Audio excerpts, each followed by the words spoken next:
जोहार साथियों, मैं मुकेश बिरुआ। एक महत्वपूर्ण खबर है कि झारखंड हाईकोर्ट के चीफ जस्टिस की नियुक्ति में देरी के खिलाफ झारखंड के हेमंत सोरेन सरकार ने सुप्रीम कोर्ट में एक अवमानना याचिका दायर किया है।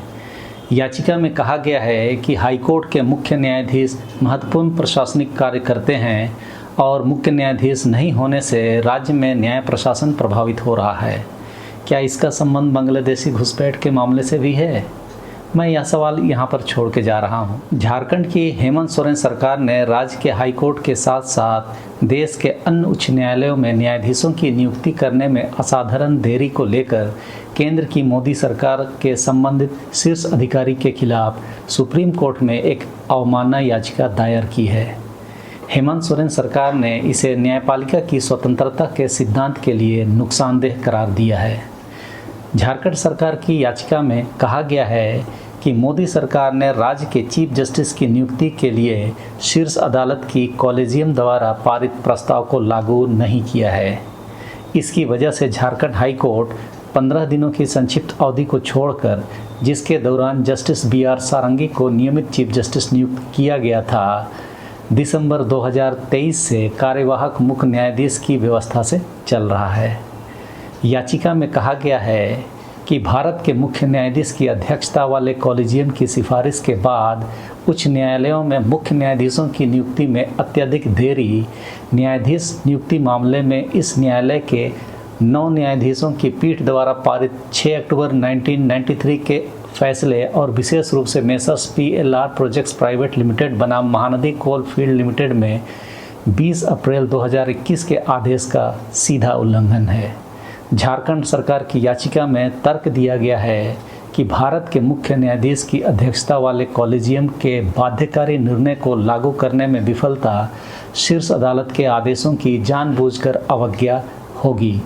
Messrs PLR projects private limited मामले में इस न्यायालय द्वारा स्पष्ट रूप से कहा गया है कि सिफारिश पर अमल की जानी चाहिए और उसके दोहराए जाने के 3 से 4 सप्ताह के अवधि के भीतर नियुक्ति की जानी चाहिए। न्यायमूर्ति सुजीत नारायण प्रसाद को 19 जुलाई को मोदी सरकार ने झारखंड हाईकोर्ट के कार्यवाहक मुख्य न्यायाधीश के रूप में नियुक्त किया है और वे आज तक इस पद पर कार्यरत हैं। याचिका में कहा गया है कि हाईकोर्ट के मुख्य न्यायाधीश महत्वपूर्ण प्रशासनिक कार्य करते हैं और मुख्य न्यायाधीश नहीं होने से राज्य में न्याय प्रशासन प्रभावित हो रहा है।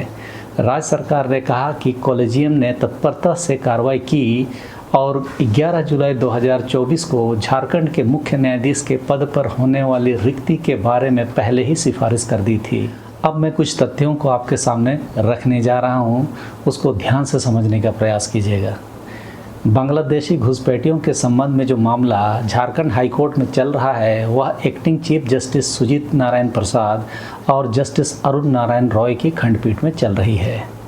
हालांकि प्रक्रिया के बारे में झारखंड सरकार ने अपनी बात सुप्रीम कोर्ट में स्पष्ट कर दिया है। झारखंड सरकार ने मेमोरेंडम ऑफ प्रोसीजर का हवाला देते हुए कहा है कि कार्यकारी मुख्य न्यायाधीश पर जिम्मेदारी 1 महीने से अधिक नहीं होनी चाहिए, यानी कि कार्यकारी मुख्य न्यायाधीश 1 महीने से ज़्यादा नहीं होनी चाहिए।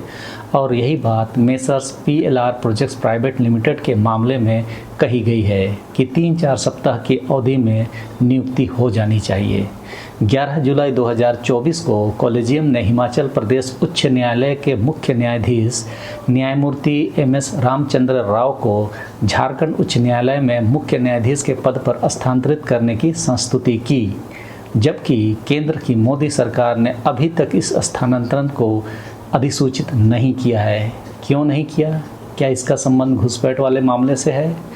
वर्तमान याचिका में दावा किया गया है कि 6 महीने से अधिक समय तक अस्थायी मुख्य न्यायाधीश की अनुपस्थिति ने झारखंड में न्याय प्रशासन को काफ़ी प्रभावित किया है। किस तरह से प्रभावित किया है, ये समझने वाली बात है। मुख्य न्यायाधीश न्यायपालिका के सुचारू संचालन को सुनिश्चित करने में महत्वपूर्ण भूमिका निभाते हैं और याचिकाकर्ता के अनुसार नियुक्तियों में लंबी देरी न्यायपालिका की स्वतंत्रता से समझौता करती है। कहने का मतलब, क्या जानबूझकर केंद्र सरकार न्यायपालिका की स्वतंत्रता से समझौता कर रही है? मैंने प्रधानमंत्री नरेंद्र मोदी के द्वारा झारखंड हाईकोर्ट के नाम पर झूठ बोलने की बात कही थी। आप मेरे इस वीडियो को विस्तार से समझने के लिए देख सकते हैं। 2-3 दिन पहले ही झारखंड हाईकोर्ट ने एक स्वतंत्र पैनल से घुसपैठ की जांच के आदेश दिया। 15 सितंबर की उस वीडियो में नरेंद्र मोदी ने बोला था कि बांग्लादेशी घुसपैठ के संबंध में झारखंड हाईकोर्ट ने एक कमेटी गठित कर घुसपैठ की जांच का आदेश दिया है, जबकि उस समय तक झारखंड हाईकोर्ट का ऐसा कोई निर्देश नहीं था और उस समय नरेंद्र मोदी की बात झूठ निकली थी। और उसी में मैंने कहा था कि यदि अगली तारीख में हाईकोर्ट यदि कोई भी कमेटी बनाने का निर्देश देती है तो उससे न्यायपालिका भी संदेह के घेरे में आ सकती है। और आप 18 सितंबर की इस खबर को देख सकते हैं कि झारखंड हाईकोर्ट ने कहा कि घुसपैठ मामले में केंद्र और राज्य सरकार मिलकर एक कमेटी बनाए। झारखंड में बांग्लादेशी घुसपैठ हो रही है या नहीं, इसका पता लगाने के लिए केंद्र और राज्य सरकार की संयुक्त उच्च स्तरीय कमेटी बनाई जाएगी। राज्य और केंद्र सरकार के परस्पर विरोधी दावे को देखते हुए acting chief justice Sujit Narayan Prasad और जस्टिस A.K. रॉय की अदालत ने सुनवाई के दौरान कमेटी के लिए नाम देने का निर्देश दिया। अगली सुनवाई 20 सितंबर को होनी है। ऐसा लगता है नरेंद्र मोदी जी न्यायालय की प्रक्रियाओं को प्रभावित तो कर ही रहे हैं, उनकी बातों को जस्टिफाई करने के लिए देश का सारा तंत्र को लगा दिया गया है। यह बहुत ही खतरनाक स्थिति है। क्या ये जो घटनाएं चल रही है वह देश में पहले हो चुकी घटनाओं की पुनरावृत्ति तो नहीं है? यदि आप देखेंगे तो मणिपुर उच्च न्यायालय में भी मणिपुर हाईकोर्ट के तत्कालीन कार्यवाहक मुख्य न्यायाधीश M.B. मुरलीधरन की एकल पीठ ने ही मार्च 2023 में वह आदेश दिया, जिसके बाद मणिपुर के सभी आदिवासी समुदायों में व्यापक अशांति और विरोध पैदा कर दिया था। कुछ ही हफ्तों में वह आंदोलन जातीय संघर्ष के रूप में बदल गया।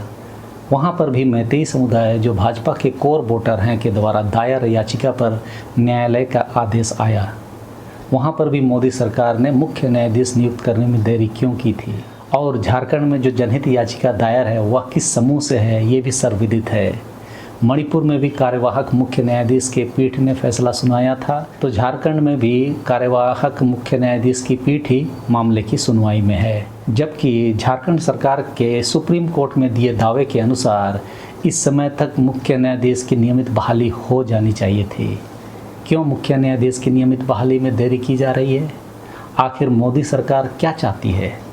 न्याय पर संदेह से बचने के लिए मोदी सरकार को चाहिए कि हेमंत सोरेन सरकार के इस अपील पर यथाशीघ्र कार्रवाई करते हुए झारखंड हाईकोर्ट के मुख्य न्यायाधीश के रूप में न्यायमूर्ति M.S. रामचंद्र राव को नियुक्त करे, जिनका नाम निर्देशन 11 जुलाई 2024 को ही कॉलेजियम ने हिमाचल प्रदेश हाईकोर्ट से झारखंड हाईकोर्ट में स्थानांतरित कर दिया था। अब भी यदि आपको मेरी बात समझ में नहीं आई तो भारतीय जनता पार्टी जिंदाबाद बोलकर मन को हल्का कर लीजिए। झारखंडी संस्कृति को जीवंत बनाए रखने के लिए ज़रूरी है कि हम अपने अगल बगल हो रहे घटनाओं पर अपनी पैनी नज़र रखें। कहते हैं कि सावधानी हटी कि दुर्घटना घटी। झारखंड के आदिवासी मूलवासियों के लिए इस समय वही स्थिति है। अपनी नज़रों को चारों दिशाओं में अलर्ट मोड में रखें। शासन प्रशासन की प्रत्येक गतिविधियों को निगरानी में रखें। आखिर लोकतंत्र के सभी स्तंभ यानी कि पिलर विधायिका, कार्यपालिका, न्यायपालिका और पत्रकारिता में से पहले 3 तो जनता के सीधे पैसे से ही चलती है और पत्रकारिता इनडायरेक्टली जनता के पैसे से, सरकार के एडवर्टाइजमेंट से। जब जनता टैक्स देती है तो उम्मीद करती है कि ये सब पिलर स्वतंत्र हो। उसी में लोकतंत्र की खूबसूरती है। लोकतंत्र को चोरी होते हुए या डकैती होते हुए हम सभी चुपचाप नहीं देख सकते। इसीलिए आप सभी अलर्ट मोड में झारखंड विधानसभा के चुनाव तक रहें। कुछ भी, कहीं भी और कभी भी हो सकता है वाली स्थिति अभी झारखंड में बनी हुई है। कई सारी जानकारियां मैं आपको लगातार दे रहा हूं ताकि आप जो भी फैसला करें वो होशो हवास में करें, ना कि अल्प ज्ञान में। झारखंडी संस्कृति की बेहतरी के लिए सवाल करें और राजनीतिक पार्टियों को झारखंडी मुद्दों पर केंद्रित राजनीति करने के लिए मजबूर करें, ना कि घुसपैठिए राजनीति पर। शांति ही विकास है, अमन चैन ही विकास है, आपसी सद्भाव और आपसी भाईचारा ही विकास है। बाकी सब तो राजनीति है। इन राजनीतियों को भी सुधारने का काम हमें करना होगा। आपको इस वीडियो की जानकारी कैसे लगी कमेंट बॉक्स में ज़रूर बताएं। मैंने देखा है कि इस चैनल को देखने वाले 75% लोग इस चैनल को सब्सक्राइब ही नहीं किए हैं। मैं अपनी कोशिश कर रहा हूँ, आप भी थोड़ा सा सहयोग कीजिए। मनोबल बढ़ता है तो काम करने का जुनून भी बना रहता है। सबों को धन्यवाद। जोहार।